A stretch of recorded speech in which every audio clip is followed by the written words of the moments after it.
Welcome, in front of me I have SUUNTO Run and I'm gonna show you how to soft reset this watch, basically restart.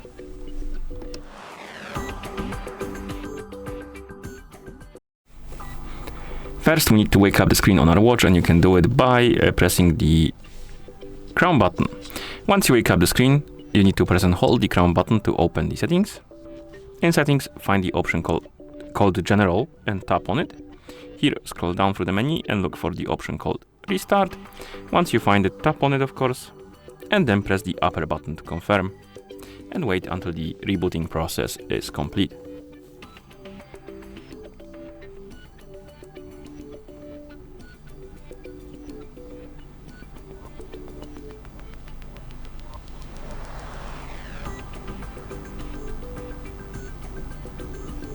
As you can see, we're back in the system, and that's how you soft reset this watch.